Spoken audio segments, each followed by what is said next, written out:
안녕하세요. 파이어족 파마입니다. 이번 시간에는 조기 은퇴, 즉 파이어족이 되려고 할 때 가장 고민이 되는 게 바로 돈일 텐데요. 조기 은퇴는 직장을 그만두는 거고, 직장을 그만두면 아무래도 생활할 돈이 필요하겠죠. 조기 은퇴 전, 은퇴 후 생활자금 마련을 위해서 반드시 짚고 넘어가야 될 가장 첫 번째 부분이 무엇인가에 관해서 질문도 하고 답변도 듣는 시간을 가져볼게요. 파이어족, 즉 40대 조기 은퇴를 실행하기 전에 가장 먼저 준비해야 되는 것이 무엇일까요? 파이어족이 되기 위한 방법은 어느 정도 목돈을 마련해서 그 목돈으로 투자도 하고 은퇴를 준비해야 하는데요. 목돈을 마련하려면 필히 고정비 중에서 어떤 부분을 없애거나 줄여서 그 돈을 모아 목돈을 마련해야 합니다. 고정비요? 고정비 중에서. 고정비는 고정적으로 나가는 돈을 얘기하는 걸 텐데요. 네. 제가 생각했을 때 고정비는 그렇게 많을 것 같지 않은데요. 그럼 하만 씨가 생각하는 고정비는 뭐가 있죠? 제가 생각하는 고정비는 핸드폰, 그리고 식비, 그리고 품위 유지비. 여자들은 뭐 화장품이나 옷 뭐 이런 것들 고정적으로 그래도 좀 사게 되니까요. 맞아요. 그리고 혼자 산다면, 독립해서 산다면 뭐 월세나 관리비 뭐 이런 것들이 고정비 아닐까요? 네, 맞아요.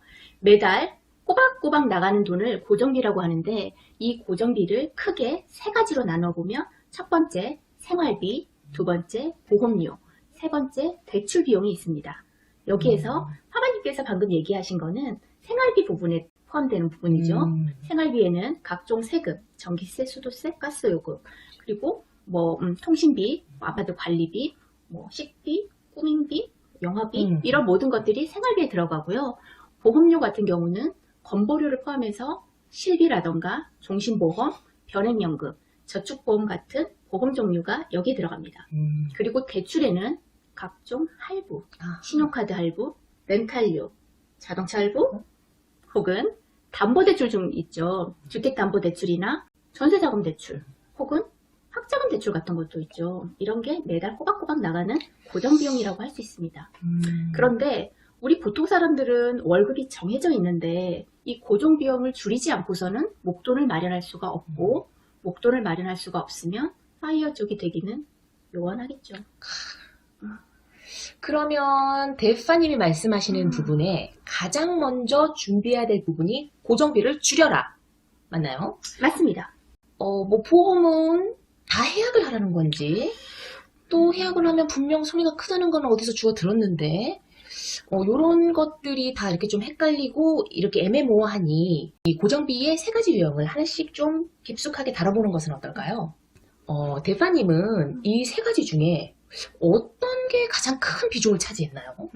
사람마다 이 고정비에 가중되는 부분이 다를 수가 있는데요.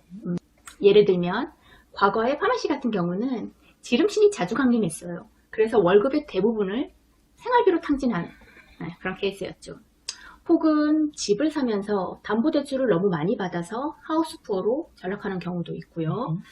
저 같은 경우는 미래를 위한답시고 연금이나 변액연금, 저축연금, 연금을 너무 많이 들어서 보험료 내다가 허리가 휠 지경인 그런 케이스였습니다. 내가 파이어족이 되면서 그 많던 보험을 리모델링하기 위해 공부하면서 알게 된 보험의 기본. 보험 이 정도만 알아도 내가 선택하는데 문제없다. 문제없다. 고정비에는 생활비, 보험비용, 대출비용 이렇게 크게 세 가지로 나눠진다고 말씀드렸었는데요. 보험 이 정도만 알아도 내 보험 선택하는데 문제없다 입니다. 하마 씨는 보험에 대해서 알고 있나요? 보험이요? 네. 형님, 형님? 저도 보험 하나 들어놔야겠습니다. 그 보험인가요? 네, 그러면서 무슨 녹취 파일 같은 거 딱 꺼내잖아요. 보험은 나의 내 몸을 지켜주는 그 무언가, 일종의 내 몸을 보호해 줄 수 있는 안전빵? 요런 의미로 좀 쓰이지 않나요? 그 보험인가요? 네이버의 지식백과에 보면 보험이 이렇게 정의되어 있네요. 한번 읽어볼게요. 같은 종류의 사고를 당할 위험성이 있는 많은 사람이 미리 금전을 각출하여 공통 준비 재산을 형성하고 사고를 당한 사람이 이것으로부터 재산적 급여를 받는 경제제도, 이것을 보험이라고 하네요. 네. 풍하신가요? 이거 플러시 아니에요. 제가 보험을 음. 되게 많이 들었던 케이스인데요. 네. 보험의 리모델링을 필요로 느끼면서 음. 여러 사람들을 만나봤어요. 음. 설계사분들이죠. 저도 뭐 전문가도 아니고 그 정도까지 알 필요도 없지만 적어도 내 보험을 선별할 수 있는 능력까지는 알아야 된다고 생각합니다. 보험 종류는 진짜 밑도 끝도 없이 정말 많잖아요. 네, 맞아요. 그렇죠? 가장 궁금해할 것 같은 그것만 몇 개 좀 콕콕 집어가지고 설명해 주실 수 있나요? 아, 네. 보험은 불안을 담보로 하는 상품이더라고요. 예를 들면 노후가 불안하죠? 그렇죠. 너무 연금 한번 드세요. 연금. 암에 걸릴 수 있어요. 우리나라 3명 중 1명이 암에 걸려요. 암보험 필요하겠죠? 드세요. 만약에 당신이 무슨 사고가 나서 죽었다. 죽어요? 당신 가족들은 길가에 내놨습니다. 내 가족이? 네. 종신보험은 필수입니다. 종신보험 드세요. 들어야죠. 병원 가시죠? 네. 가는 비용마다 돈을 다 줍니다. 실비로 줘요. 실비보험 필요해요. 실비는 필요합니다. 등등등 온갖 상황이 불안을 덕지덕지 붙여서 보험이 필요하다면 보험을 들게 되는 거죠. 보통 우리가 가장 많이 가입하고 꼭 필요하다고 생각하는 5가지 종류를 제가 정리해봤습니다. 첫 번째는 실비보험입니다. 실비. 내 주변에는 없는 사람이 없고 애 낳으면 실비 들어주고 그리고 하다못해 옆집에 멍멍이도 요즘에는 실비를 들어요. 언제 병원 가셨어요? 실비보험을 받으신 적이 있나요? 나 그 얘기하면 또 열받는데. 왜요? 실비 들었죠. 마음이 참 평안했어요. 입원을 딱 한 번 했어요. 수술을 좀 해서 3일 병원에 입원해 있었어요. 그리고 이제 퇴원해가지고 내가 그거를 신청을 했죠. 근데 그 병원이 과잉진료를 많이 한다는 병원이라면서 돈을 안 주려고 그러더라고요. 실비보험회사요? 네. 근데 그럼 의사가 나한테 뭐 이거 뭐 무슨 뭐 초음파 뭐 이걸 해야 된다고 얘기하는데 그럼 환자가 의사한테 얘기하는데 아닙니다. 그거는 저는 안 할 거예요. 이렇게 얘기하나요? 그럼 우리가 의사죠? 내 말이 그래서 내가 이제 그 사람한테 얘기를 했어요. 그러면 그 병원이 과잉진료를 하는 병원이면 당신의 보험회사가 거기 그 병원을 어떤 법적인 절차에 의해서 과잉진료를 했다고 조치를 취하거나 그 의사한테 뭐 면허정지를 주거나 뭐 이런 거를 해야지 왜 환자한테 과잉진료를 했다고 돈을 안 주려고 그러냐고요. 나 그렇게 하면서 막 뒷목 잡고 나 이 돈을 과연 나중에도 받을 수 있을까 하고 좀 힘들었습니다. 이거는 비단 실비보험만의 문제는 아닙니다. 실비는 그래도 사실상 금액이 크지 않기 때문에 받게 되는 경우는 더 많아요. 근데 좀 더 심한 보험, 예를 들면 뭐 암보험, 뇌질환 이런 경우는 이 보험금 지급에 있어서 분쟁의 소지가 굉장히 많고 실제로 아픈 몸을 이끌고 그거를 가입자가 증명을 해가면서 어렵게 뭐 받아내네 마네 소송까지 가네 이런 경우를 우리는 TV에서도 종종 보게 되죠. 근데 그런 거를 이제 논외로 두고 보고 지금은 실비보험만을 봤을 때는 실비는 내가 병원 가서 쓴 금액만큼을 돌려받는 보험인데 사실 젊은 사람들이 병원에 가는 일이 흔하지가 않아요. 지금 방금 파마씨도 10년 기간 동안 한 번 간 거거든요. 근데 납부한 금액으로 치면 1,000만 원이 아마 넘을 거예요. 10년을 납부했으니까. 근데 병원을 한 번 간 거예요. 저는 더해요. 저는 한 번도 안 갔거든요. 건강체. 네. 근데 이 실비보험은 장점은 내가 사용한 금액만큼을 돌려준다는 장점이 있지만 단점은 실비보험은 어쩔 수 없이 오른다는 거예요.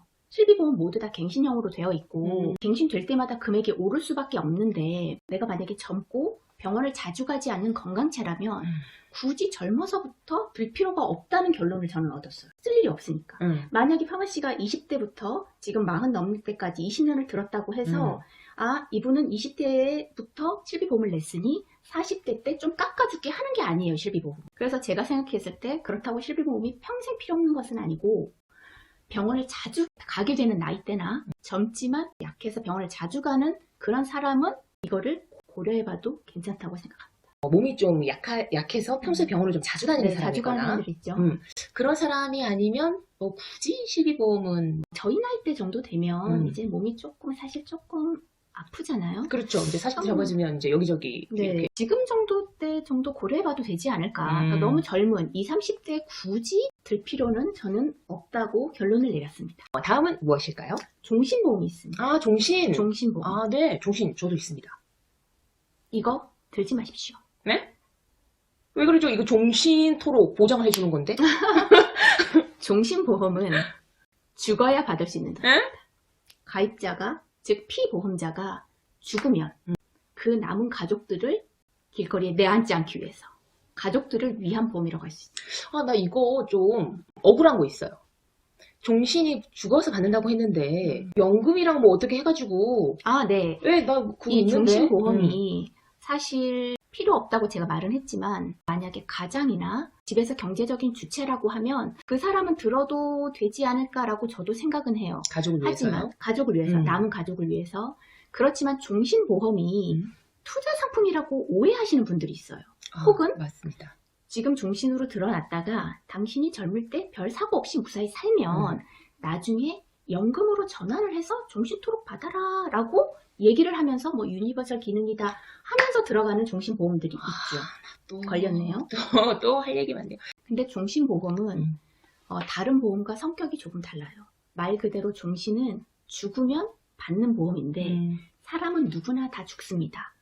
다른 보험들은 암이 걸릴 수도 있고 안 걸릴 수도 있지만 이 종신보험은 해약만 하지 않으면 반드시 나가야 하는 돈인 거예요. 인간은 태어나면 무조건 죽긴 하니까요. 네. 언제든. 네, 종신보험에 들었는데 내가 이걸 해지하지 않는다면 60세에 죽던 40세에 죽던 70세에 죽던 죽으면 돈은 나가야 되는 돈이기 때문에 네. 보험회사에서는 거기에 대한 사업비를 책정을 많이 합니다.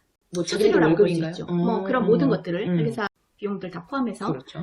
그래서 이 종신보험은 만약에 내가 해약을 하게 되면 뭐 거의 100% 손해를 본다고 할 수 있어요. 투자 상품이라던가 연금 전환, 연금 전환으로 한다는 얘기는 무슨 말이죠? 이게 해약하는 돈으로 연금을 전환하기 때문에 손해보는 돈으로 연금을 전환해서 받아봤자 종신보험을 그렇게 들려면 연금이나 차라리 적금을 넣어놓는 게 더 낫다는 결론이죠. 이걸로 내 노후가 조금 풍요로워질 줄 알았어요. 잘못 알았습니다. 조기 은퇴를 하고 이 보험을 보니까 참 이런 생각이 들었어요. 왜 그렇게 관심이 없었을까? 너무 몰랐죠. 내 돈이 빠져나가는데 내가 그렇게 힘들게 일을 해서 벌었는데 왜 내가 이 돈이 그냥 알아서 잘 불려질 거라고 꼬박꼬박 보험을 넣어놓으면 노후에는 이게 큰 돈이 돼가지고 내 자산이 형성되어 있을 거라고 생각했을까요? 좀 속상하네요. 네. 종신보험은 투자 상품이 아닌 걸로. 아닙니다. 세 번째는 무엇일까요? 투자라고 생각을 하고 노후를 생각해서 많이 드는 변액연금. 연금은 듣기만 해도 기분 좋잖아요. 우리. 제가 가장 피해자인데요. 저는 젊을 때는 되게 힘들게 고생을 하니까 노후는 조금 여유롭고 풍요롭게 살고자 연금을 많이 들었는데 그런 내 마음을 이용한 보험인 거죠. 그렇잖아요. 노후를 좀 편안하게 보내고 싶어서 그렇게 하잖아요. 젊을 때는 맞아요. 허리띠를 졸라매고. 네, 연금을 많이 받기 위해서 젊을 때 많이 들죠. 근데 이제 변액연금이면 얘가 막 알아서 이렇게 움직여서 노후가 되면은 따박따박 돈이 나오는 거 아닌가요? 연금인데. 기본적으로 이 변액연금에 대해서 아셔야 되는 게 연금이라 하면 기본적으로 장기 상품이거든요. 30대에 가입을 한다면 적어도 30년 정도 있다가 받게 되는 돈이에요.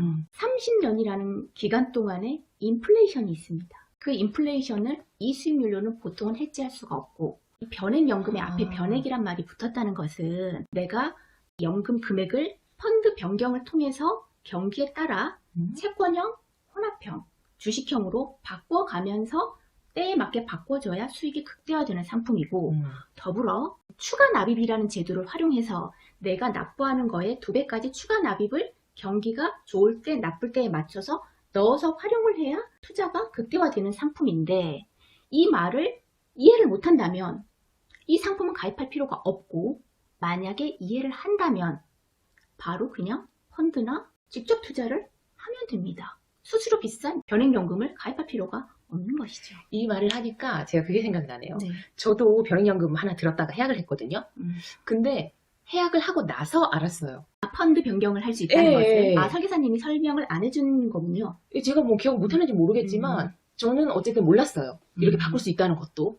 근데 이제 문제는 바꿀 수 있다는 걸 알았어도 내가 공부가 되어 있어야 맞아요. 좋은 걸로 바꿀 수가 있을 것이며 내가 이미 공부가 되어 있다면 왜 이거 하나요? 네. 다른 투자 상품은 수익률이 더 높은 집도하면 되는데. 네, 맞아요. 이 변액연금 같은 경우는 이렇게 펀드 변경을 할 수 있는 것도 있고 뭐 없는 것도 있지만 내가 이거를 펀드 변경을 하지 않는다면 보통은 조금 안정적인 뭐 채권형에다가 한 7, 80%를 두는 경우가 훨씬 더 많기 때문에 이 연금에서 수수료도 떼고 그러니까 사업비도 떼고 펀드 운용 수수료도 떼고 이 채권형으로 운영되는 거 가지고서는 수익이 인플레이션조차 따라가기가 사실은 힘이 듭니다. 근데 만약에 도중에 해지까지 하면 원금은 10년 정도 지나면 원금이 될까 말까?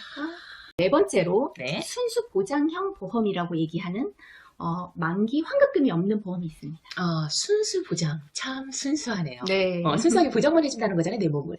사실 저는 보험을 제가 공부해 보니까 웬만한 보험은 필요가 없더라고요. 그렇지만 만약에 보험을 든다면 네. 그리고 가족력이 있으신 분들 있으시잖아요. 집안에 가족력이 있거나 또 가장 큰 돈이 되는 병, 예를 들면 암이나 네. 뭐 뇌질환, 심장질환 같은 게 조금 두려우신 분들은 다른 보험의 특약으로 말고 이 순수 보장형 보험을 가장 젊을 때, 한 살에도 어릴 때 비갱신형으로 100세 만기까지 해서 가입하는 게 어떨까 정도로 요거는 정리하고 싶습니다. 아, 이거 가장 어릴 때 들면은 길게 내야 되는 거 아닌가요?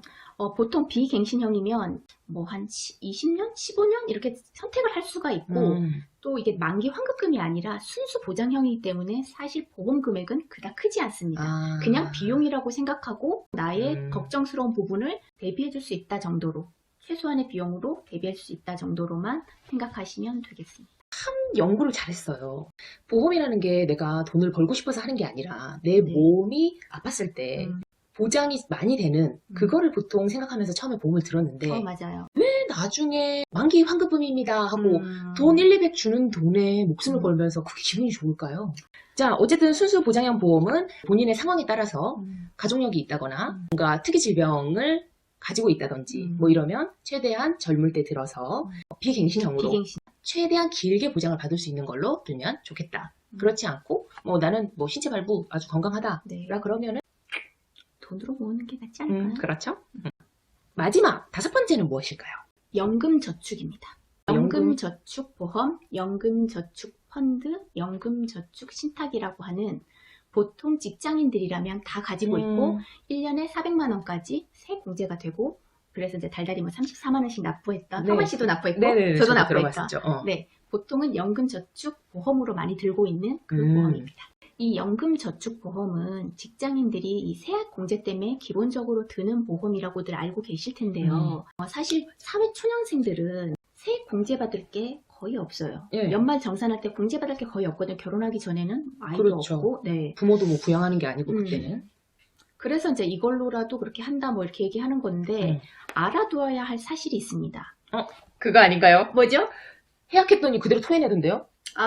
해약했는데 토해내는 게 그대로가 아니고 가산세가 붙습니다. 어쩐지 돈이 많더라. 아니 줄 때는 이자도 쥐꼬리만큼 챙겨주지도 않으면서 무슨 해약할 때는 뭐 이거 차 떼고 포 떼고 도중에 하셨죠? 예. 네. 연금상품은 기본적으로 장기라는 거를 반드시 생각해 눈물 주시고 나네요. 지금 세액공제를 받지만 나중에 연금으로 받을 때 나이에 따라서 3.3에서 5.5%까지 그때 세금을 납부합니다. 그러니까 세금 이연의 효과가 있고 하마 씨께서 얘기하신 것처럼 도중에 연금으로 받지 않고 해약을 하게 되면 가산세가 붙어요. 요거는 알고 감안해서 내가 연금저축 보험을 들어서 세액공제를 받을 것인지 말 것인지 결정하고 가입해야 합니다. 연금으로 받을 때 그 시점에 만약에 내가 소득이 있어요. 근로소득, 월세소득, 배당소득 등등 그렇게 되면 종합소득세를 납부할 수도 있어요. 거기 포함되는 그런 보험입니다. 그러면 대파님께서는 보험을 리모델링 하면서 가장 중요하다고 느꼈던 점이 무엇일까요? 제가 보험을 리모델링 하면서 정말 느꼈던 가장 큰 거는 보험은 투자 상품이 아니구나. 누가 뭐라고 해도 투자 상품이 될 수 없구나라는 거를 느꼈습니다. 만약에 뭐 투자나 목돈 마련을 보험으로 하겠다라고 그런 생각이 있으신 분이라면 그거는 절대 아니라는 것을 다시 한번 강조드리고 싶습니다. 그건 것 같아요. 그 대파님이 나한테 그거 물었잖아요. 보험의 정의를 아냐. 네. 그래서 우리가 결론 내렸잖아요. 품앗이다. 품앗이죠. 대신에 이 보험비를 줄여서 모은 돈으로 지름신을 강림받지 말고 적금을 넣어서 목돈을 마련해야 합니다. 그래야만 하기 싫은 일, 돈 때문에 하고 있는 지금 그 일에서 하루빨리 벗어날 수 있습니다. 자, 오늘은 보통 사람들이 가장 많이 가입했다고 생각하는 대표적인 보험 5가지를 뽑아서 알아봤는데요. 대파님, 실비보험은? 젊은데 병원을 자주 가거나 몸이 아프기 시작할 때 가입을 고려해봐도 된다. 된다. 종신보험은? 종신보험은 가장이거나 경제적인 주체로서 내가 죽고 나서 가족을 위한 보험이다. 변액연금은? 변액연금은 내가 경기의 순환을 알아서 펀드 변경을 할 수 있는 사람, 그런 사람이 가입하는 게 낫다. 순수 보장형 보험은 수수보장형 보험은 가족력이 있거나 3대 질환에 대해서 너무 고민인 사람들이 젊을 때 비갱신형으로 나이 많게까지 가입하면 도움이 된다. 마지막으로 연금저축은 연금저축보험은 세액 공제는 되지만 도중에 해약을 하면 가사세가 붙고 나중에 나이 들어서 연금 받을 때 세금을 조금은 낸다. 보험 해약해 마라. 이해가 잘 안 간다면 이 동영상을 계속 돌려보세요. 그러면 아마 이해가 갈 겁니다. 보험은 보험으로, 투자는 투자 상품으로 분리해주세요. 우리의 근본적인 목표는 파이어족이 되는 거잖아요. 파이어족이 되려면 목돈 마련이 필요하죠. 잊지 마세요. 우리의 목표는 목돈을 마련해서 조기 은퇴, 즉 파이어족이 되는 겁니다. 아시겠죠? 다음 시간에 또 봐요. 안녕.